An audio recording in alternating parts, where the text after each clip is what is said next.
Rushmore. There's a Mount Rushmore of presidents. There's a Mount Rushmore of anime. There's a Mount Rushmore of cartoons, video games, and all of that. So the Mount Rushmore trend happened around April 2025, and it just showed all the icons of the certain category that they're in. And I thought it'd be thematically fitting for me to create my own Mount Rushmore of the people and icons that are very important to me, the values that they hold, and the people that do represent the kingdom of Ribadonian. It's just a chance for me to celebrate these legends. And the legends are Alexander the Great, Joan of Arc, Napoleon Bonaparte, and Luffy. The thing they all have in common is that they have a supreme level of faith. Every time I hear any of the stories of these guys, my mind is just like boggled. So let's start off with Alexander the Great. Now, Alexander the Great had immense belief in himself, his own vision, and his right to be king. I think the best spot that exemplifies his right to be king is Battle of Granicus, okay? So Alexander the Great squashed the rebellions of the Greeks, and he decided to go attack Persia. So the first battle that Alexander the Great had was at the river Granicus. The newly formed army is just starting to invade Persia. They see the Persians across the riverbank. It's nighttime. The army is on the other side of the river, so there's a big disadvantage there. And Herminian, one of the generals of Alexander the Great, says, "No, we shouldn't fight this right now. We gotta fight in the morning. That way we'll have more visibility. That way we're more rested and everything."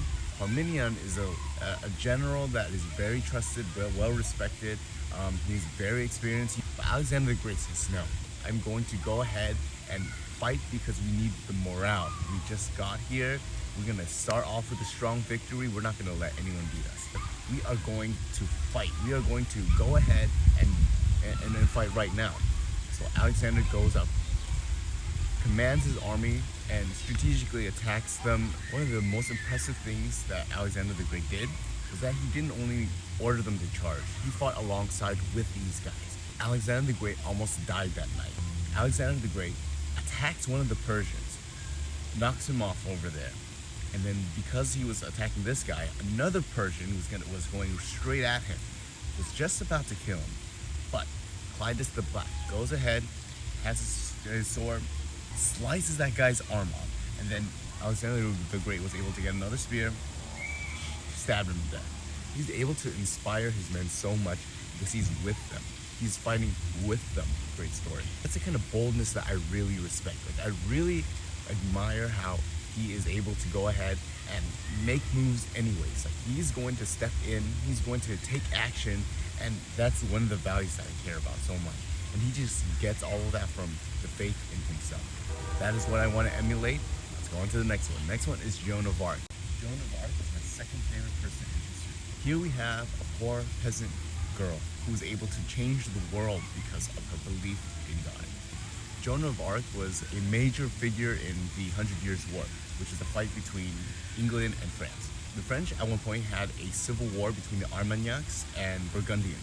The Armagnacs want to maintain the French, royalty. At one point, the Burgundians just teamed up with the English. Joan of Arc was part of the Armagnacs, right? Who they wanted to make King Charles the seventh king. So Joan of Arc just started sharing about her messages from God and his angels. And Joan of Arc just led the army. She didn't know battle strategies. She didn't know how to wield a sword. She just believed that God told her to make Prince Charles VII the King of France. Her path to Rhodes, the most inspiring stories I've ever heard. And she became one of the top generals of France. And she just led victory after victory, sieges after sieges. And it's just so much passion. There's just so much belief. There's just so much conviction. She didn't let social status get in the way. She didn't let inexperience get in her way. She just believed, and she was able to make things happen. She believed in God so much, and she surrendered everything to him. She put her life in the line for God, and it's just the craziest thing ever. I don't have that belief in God, but I do have the belief that you can't control everything. You have to surrender. The things that are going to happen to you are going to happen to you. It's not up to you. It's up to fate. It's up to destiny. And that's why Joan of Arc deserves to be up there. Napoleon. Napoleon is a man who has faith in his abilities. He had the ability to handle any problem and do it in the most strategic and efficient way. Bro has organizational skills. Bro is a brilliant master in strategy. And bro has so much charisma that his men will follow him. Now, one of the battles that really showcases his innate skills is the Battle of Marengo. So in the Battle of Marengo, Napoleon was fighting against the Austrians. So the Austrian army caught Napoleon by surprise. And Napoleon had to reorganize extremely quick. He knew he was outnumbered, even though there was a surprise attack. Napoleon was going to maintain calm, and he was able to inspire his men to just keep fighting on. And Napoleon had to hold back this Austrian forces until reinforcements arrived. Napoleon would give ground. He knew that he was outnumbered and everything, so he would have his armies step back. They just had to hold off until General Desai comes out. Dust is piling up in the back, and Napoleon sees that. It's like, yes, reinforcements have finally arrived. He gives one last final speech, and the entire French army is all boosted up with morale, and they're able to defeat the Austrian army. It's that kind of charisma that gets the men going. He was brilliant enough to organize all that reinforcement to come as quickly as they can. All this comes together to show a brilliance that Napoleon has. And that's why he deserves to be on the Mount Rushmore of the Ribadonian. The last person I want to talk about is Luffy. Luffy from One Piece. Now, he's not a real character, but it's the values that he holds that is so inspiring. He has so much faith in his dream. He wants to become Pirate King. He wants to be the freest person in the sea. Luffy has so much passion for his dream that he's willing to sacrifice everything for it.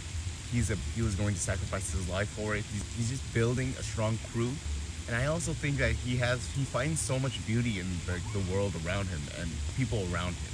This is a guy who doesn't judge people at all. His motto is if you help me, I'm gonna help you, I'm gonna care for you. And no matter what anybody says about another person, he doesn't care. A lot of his crewmates are people who were outcasted in society, but he doesn't care about that. He just takes them all in. Zoro is a criminal, a bounty hunter that a lot of people fear, a lot of people are afraid of, but Luffy saw through that and didn't care. He's I like you, I know you're a good person, join my team.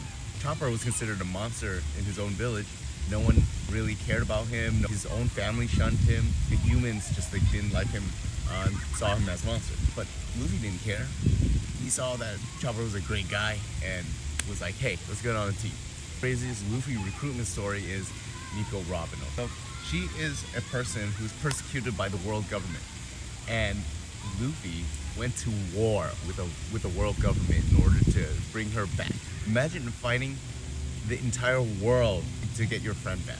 Luffy needs good people in order for him to fulfill his dream. He cares about his people so much that he's willing to fight the world for it. That's a level of beauty, that's a level of passion towards your dream, faith in your dream, and self-belief that I really respect. Well, that's why he deserves to be in the Mount Rushmore. So that's my Mount Rushmore video. Let me know who would be in your Mount Rushmore. 4 people who inspire you so much. I'll see you in the next video. Peace out, guys. That's the Empire of